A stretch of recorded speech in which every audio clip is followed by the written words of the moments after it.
Bienvenidos a la sesión número 6 de la clase Introducción a la Psicología.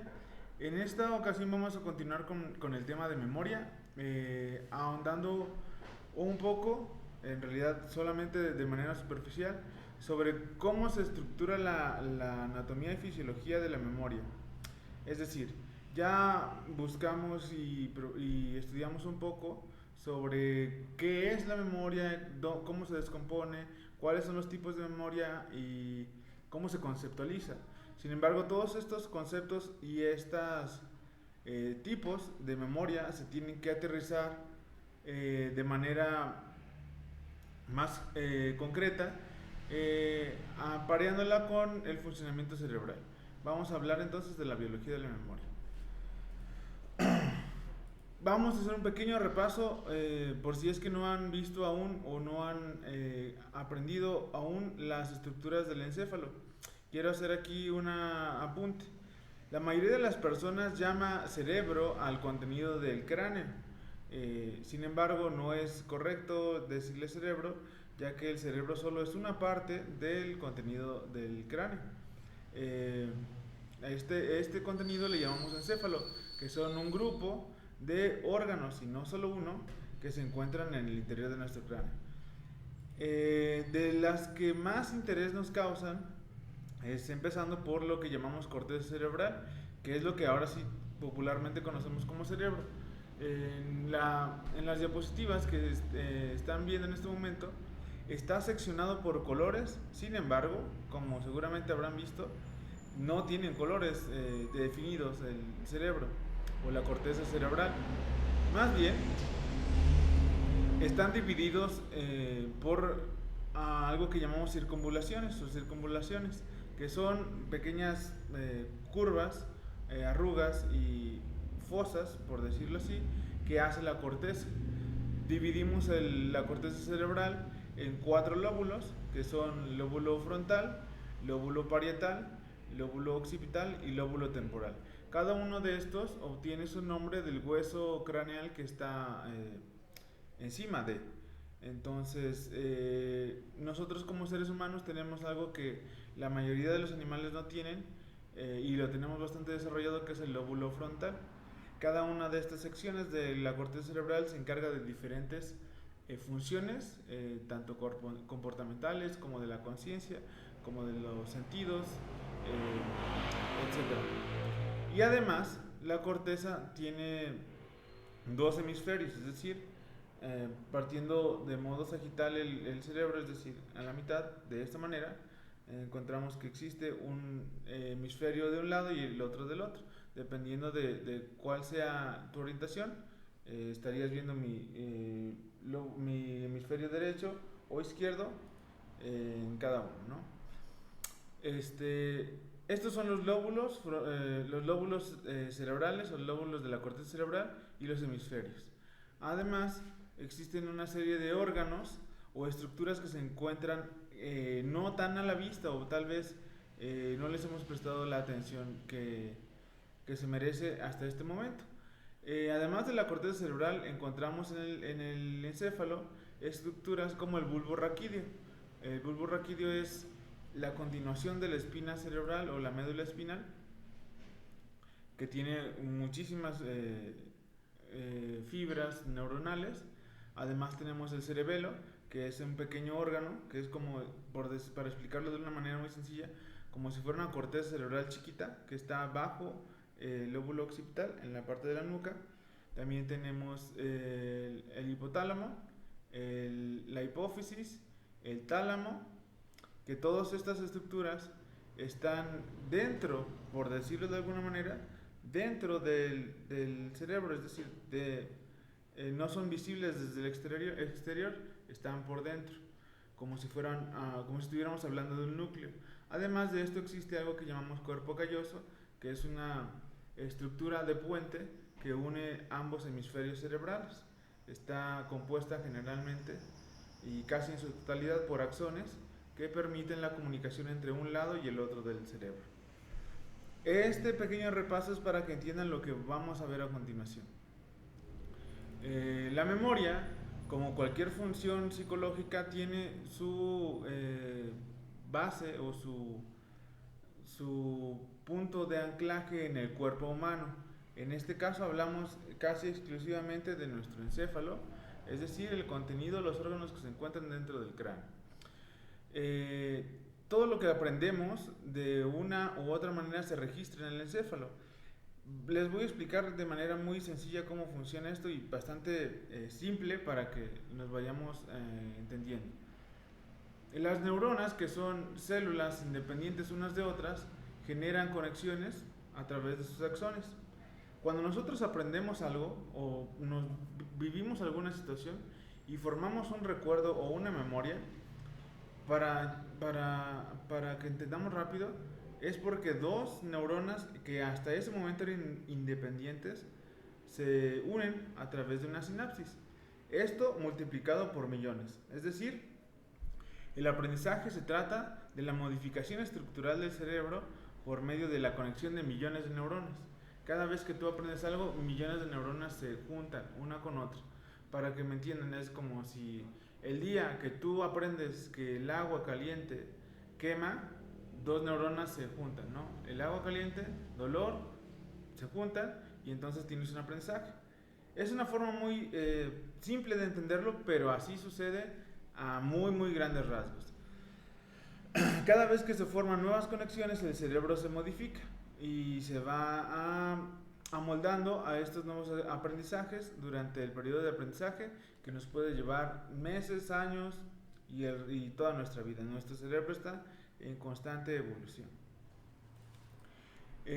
Si bien el aprendizaje tiene lugar dentro del cerebro, también recibe la influencia de otros órganos de nuestro cuerpo. En especial el aprendizaje y la memoria se ven afectados por lo que nosotros conocemos como glándulas suprarrenales, que es imaginen que mi puño es un riñón y arriba del riñón hay una pequeña corteza que le llamamos corteza suprarrenal, que es una glándula que se encarga de generar muchas hormonas. Dentro de estas, dos muy importantes que influyen en el aprendizaje y la memoria de manera muy puntual. En este caso hablamos del cortisol y la epinefrina, más bien conocida como adrenalina.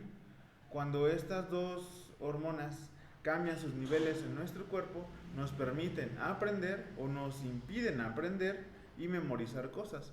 Es normal que cuando nosotros estamos muy estresados tengamos muy poca capacidad de retención de información, es decir, nuestra memoria no funciona bien. El cortisol es una de las hormonas más relacionadas a la reacción de estrés, y también la adrenalina, que nos puede ayudar a nuestra reacción de atención, de atender y estar alertas, puede generar que tengamos mejor desempeño a la hora de memorizar o aprender, como también no entorpecerlo. Todo depende del equilibrio hormonal que tengamos en nuestro cuerpo y en nuestro cerebro en determinado momento. ¿Dónde se almacenan los recuerdos? Pareciera que a veces los recuerdos vienen de la nada. Pues bueno, nuestro cerebro está plagado de lugares donde podemos establecer recuerdos y memorias.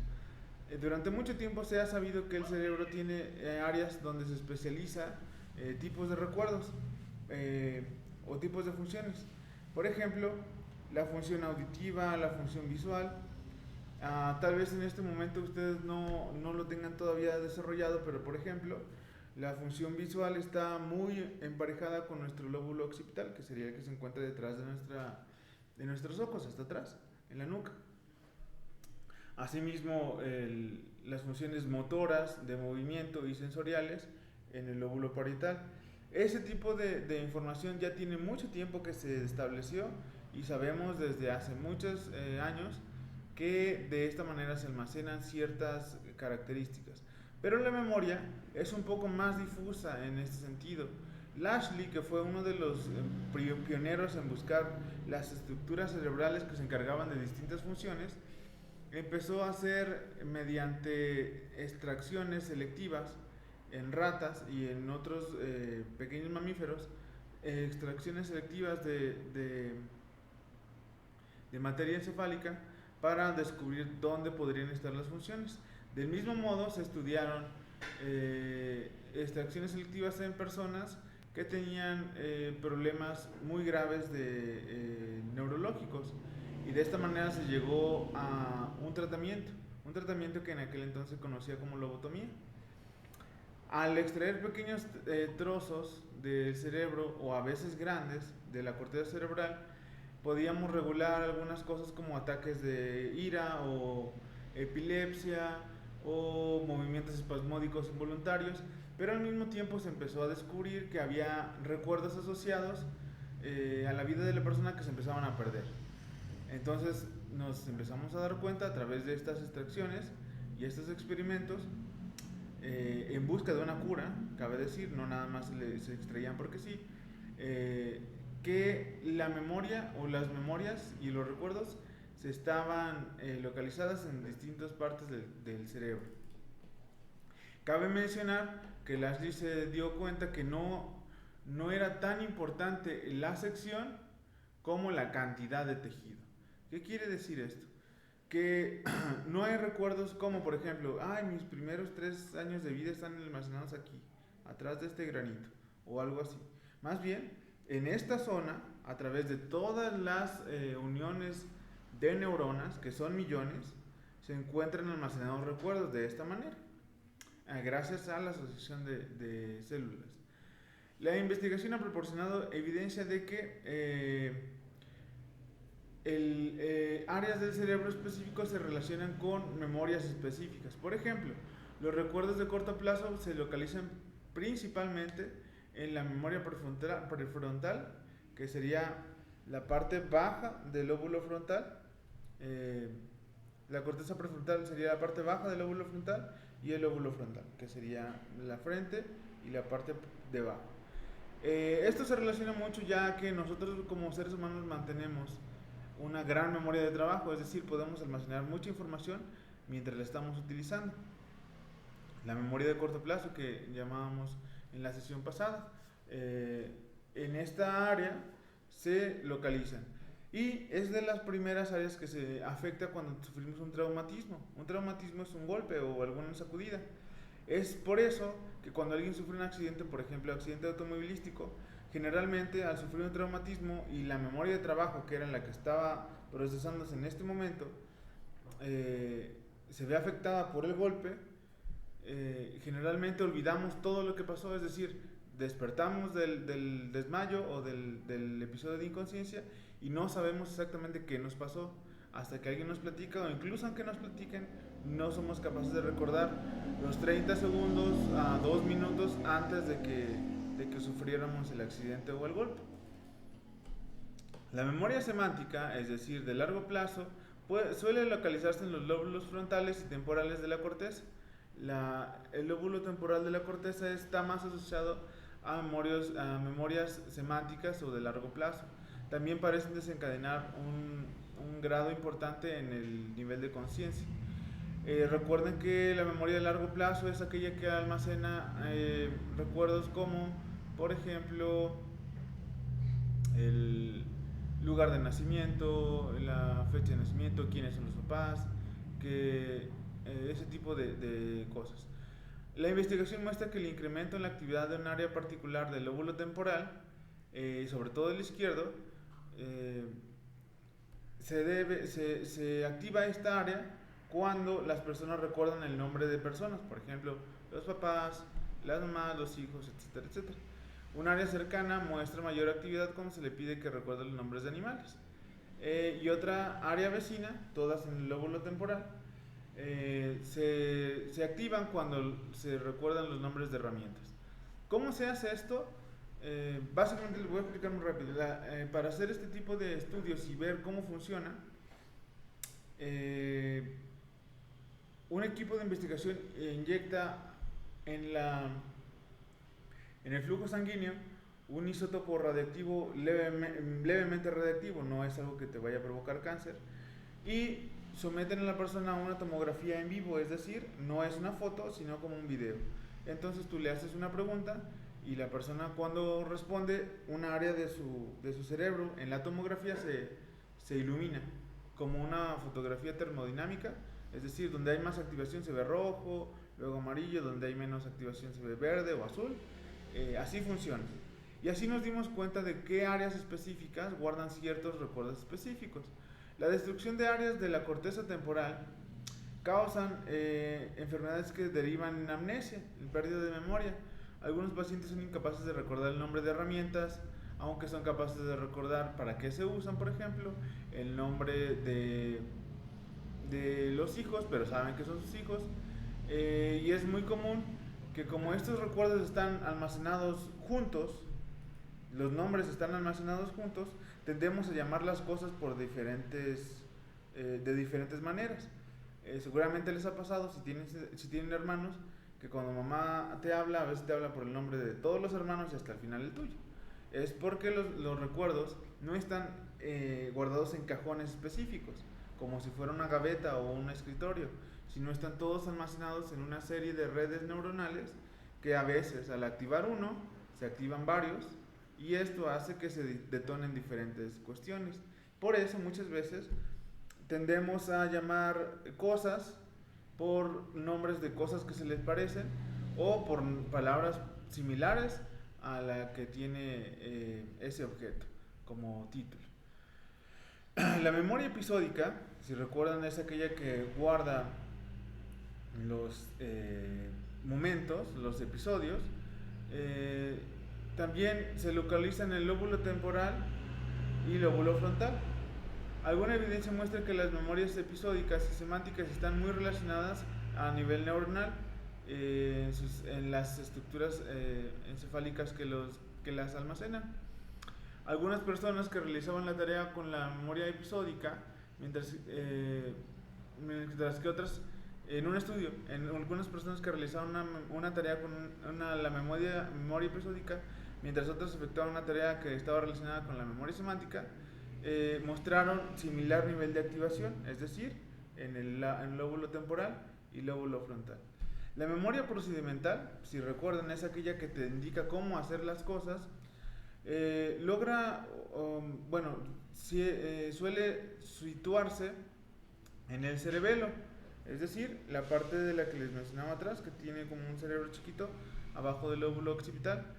En esta parte de nuestro cerebro, además de la memoria episódica, se almacenan o se concentran las áreas que coordinan nuestro equilibrio y coordinación motora.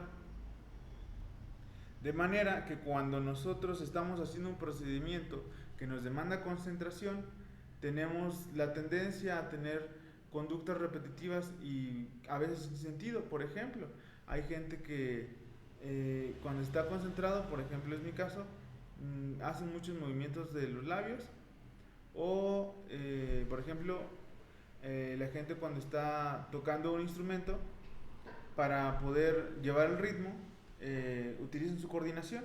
La memoria procedimental hace que al tú estar ejecutando una tarea que lleva varios pasos, tu coordinación motora se ayuda de diferentes atajos para mantener la coordinación y el flujo de información. Además de esto, la memoria de la que estamos hablando se sitúa en diferentes lugares de nuestro cerebro. A veces, cuando existen traumatismos que no son necesariamente ni en el lóbulo frontal ni en el lóbulo temporal, que no son en esta parte ni en esta parte, puede haber pérdida de memoria. Es el caso de enfermedades crónico-degenerativas como las demencias, el Alzheimer, el Parkinson, demencia senil, entre otros tipos de demencias. Estas enfermedades van destruyendo lenta y progresivamente el funcionamiento y la estructura de las neuronas. Por tanto, mientras más avanza la enfermedad, más difícil es que las personas recuerden cosas como, por ejemplo, la cara y el nombre de sus familiares, el lugar en el que están, porque la memoria de trabajo se va deteriorando, es decir, pueden utilizarla hasta que llegan a un lugar, pero de repente acaban de olvidar dónde están o por qué llegaron ahí.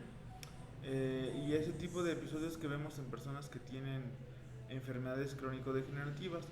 También cabe mencionar que las estructuras subcorticales, es decir, aquellas que se encuentran dentro del cerebro, tienen una participación importante en la memoria. Por ejemplo, el hipocampo, que es... la palabra hipocampo se refiere, o también es utilizada para describir al animal que conocemos como caballito de mar. El hipocampo tiene una forma similar al caballito de mar y por eso recibe este nombre. Está asociado a la memoria de largo plazo, así como la capacidad de recordar relaciones espaciales. Relaciones espaciales es nuestra capacidad de distinguir y calcular la distancia y la posición entre los objetos. Por tanto, las relaciones espaciales que nosotros utilizamos y de las cuales almacenamos en el hipocampo son las que utilizamos como, por ejemplo, cuando apagas la luz de tu cuarto y tú sabes dónde está el switch, aunque no lo estés viendo, o cuántos pasos hay de tu puerta a la cama, o hacia dónde tienes que girar cuando estás en tu casa y no hay luz para ir, por ejemplo, al baño. Este tipo de procesos que a veces no nos damos cuenta que suceden y que ya tenemos bien calculados, y tal vez si te preguntan cuántos pasos son, no sepas decir, pero sí lo sabes ejecutar, están muy relacionados al área o a la estructura llamada hipocampo. La memoria emocional depende de la amígdala. La amígdala es una especie de apéndice que existe en estas estructuras subcorticales, que parece, por decirlo así, un frijolito. También recibe el nombre de hipófisis. Guarda lo que nosotros conocemos como memoria emocional. ¿A qué se refiere esto? Bueno, ya habíamos hablado un poco de ello, es decir, cómo se asocian las emociones a los recuerdos. En esta estructura se generan una serie de neurotransmisores, como son la serotonina, la dopamina, la noradrenalina, que permiten que nuestro cerebro, al revivir una imagen o un episodio o un recuerdo, también lo pueda sentir. Es decir, podemos tener recuerdos asociados a emociones. Nos acordamos y lo vivimos en este momento. Lo sentimos otra vez, sentimos tristeza, o sentimos alegría, o sentimos enojo. Tanto es así que cuando la amígdala se daña, reduce la capacidad para recordar nuevas experiencias emocionales. Es decir, no podemos asociar nuevas emociones a nuestros recuerdos. Pero no impide que tengamos recuerdos neutrales. Es decir, si hay un recuerdo neutral, como por ejemplo el número de teléfono de alguien que nos causa indiferencia, sí podemos recordarlo. Sin embargo, en memoria emocional somos incapaces. Esto explica por qué algunos individuos con lesiones en la amígdala a menudo son incapaces de interpretar las expresiones faciales de los demás. La amígdala está muy relacionada con nuestra capacidad de entender las emociones y poderlas proyectar y vivir a nivel neuronal y cerebral. Para hacer un pequeño repaso de cómo está estructurada la memoria en nuestro cerebro, está esta imagen. El lóbulo frontal se encarga de almacenar recuerdos semánticos y episódicos. La corteza prefrontal, que es la parte baja del lóbulo frontal, se encarga, más bien está implicada en el almacenamiento de recuerdos de corto plazo o nuestra memoria de trabajo. Recuerden que esta es muy sensible y se daña con facilidad ante un traumatismo, una sacudida o cualquier condición adversa, como es el caso del alcoholismo, por ejemplo. Al consumir alcohol no tenemos la capacidad de generar recuerdos a corto plazo. La corteza motora, que es la parte digamos trasera o más hacia atrás del lóbulo frontal, está implicada en el almacenamiento de recuerdos procedimentales, como es el caso de la ejecución de algunos movimientos, del mismo modo que el cerebelo. El cerebelo juega un papel importante en los recuerdos procedimentales, como les había comentado. El lóbulo temporal, que es la parte que está a un lado de o detrás de nuestra oreja, por decirlo así, está implicado en la formación y almacenamiento de recuerdos a largo plazo. Contribuye en la recuperación de información, y el lado izquierdo específicamente está muy relacionado en el recordar el nombre de las cosas y las personas. La amígdala o hipófisis, que es este como frijolito que está por dentro, es muy importante en el recuerdo emocional, en la memoria emocional. El hipocampo es lo que llamamos, también recibe el nombre de caballito de mar, juega un papel fundamental en la formación de recuerdos semánticos, episódicos de largo plazo. Básicamente este esquema que están viendo en pantalla es un resumen en general de cómo funciona y dónde se almacenan los recuerdos. Es importante que nosotros sepamos que los recuerdos pueden borrarse o pueden padecer de olvido, ya sea por enfermedades a largo plazo, crónicas, degenerativas a largo plazo, como es la demencia, el Alzheimer, el Parkinson, otros tipos de demencia, intoxicación prolongada y crónica, como es en el caso del alcoholismo, que hay personas que desarrollan un síndrome de amnesia o lagunas mentales gracias al uso de esta droga. Es el caso también del uso de la marihuana y otras drogas. También puede deberse a traumatismos, que son golpes, sacudidas en las que nuestro cerebro se ve afectado física y mecánicamente, o en el caso de que la memoria que se está, o el recuerdo que se está tratando de recuperar, haya pasado desapercibido por falta de atención, por algún desorden hormonal, o simplemente porque esa información que no se guardó adecuadamente porque parecía irrelevante. Entonces, este es el resumen de la sesión de hoy y espero haya quedado claro. Revisen sus apuntes y su lectura para que quede todo más a profundidad y nos vemos en la siguiente sesión.